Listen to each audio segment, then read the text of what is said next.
Shedding light on PICC, a condition associated with visual defects in people with short-sightedness. Peripapillary intra-choroidal cavitation, or PICC, is a lesion that occurs at the back of the eye. This lesion is much more common in people with short-sightedness. PICC lesions occur around an area called the optic disc, where the optic nerve leaves the eyeball. While PICC is considered benign, it is frequently associated with visual defects resembling those seen in glaucoma, leading to diagnostic confusion. The exact pathogenesis and clinical significance of PICC are not fully understood, and there is a need to better understand the condition to chart a path forward. Professor Adèle Ehongo and Dr. Noélie Bacq of Erasmus Hospital in Brussels have written a review covering the latest data on PICC. Their goal is to pave the way for a greater understanding of PICC and its associated changes to aid the development of new treatments. In their review, Ehongo and Bacq recommend optical coherence tomography, or OCT, as a screening tool for PICC. This non-invasive imaging technique uses light to acquire cross-sectional images of the eye, allowing clinicians to distinguish between neighboring layers. The choroid layer is made up of blood vessels and is neighbored by two other layers, the sclera on the outside and Bruch's membrane on the inside.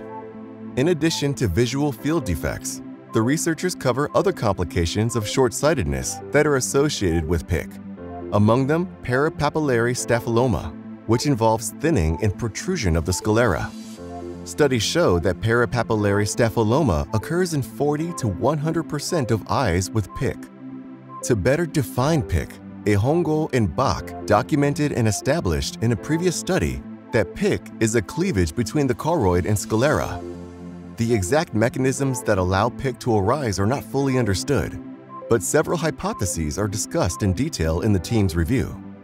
One involves the idea that the sheath enclosing the optic nerve is more prone to traction in a short-sighted eye.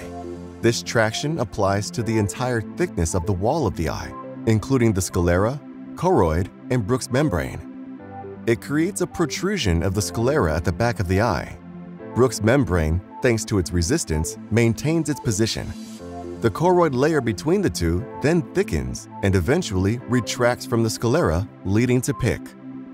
Using OCT, the researchers showed how this same traction also promotes the appearance of peripapillary staphyloma. The presence of a staphyloma in a short-sighted eye is important because it worsens the visual prognosis. The concept that a protrusion of the eyeball around the optic disc is promoted by traction of the optic nerve sheaths is crucial. It opens perspectives in the understanding of other types of staphylomas, whose cause remains unknown. Indeed, the muscles that control eye movement could promote local protrusions of the eyeball, corresponding to other types of staphylomas. The team's review has shed much-needed light on PICC and will help to demystify the condition for clinicians and researchers, leading to benefits for patients in the near future.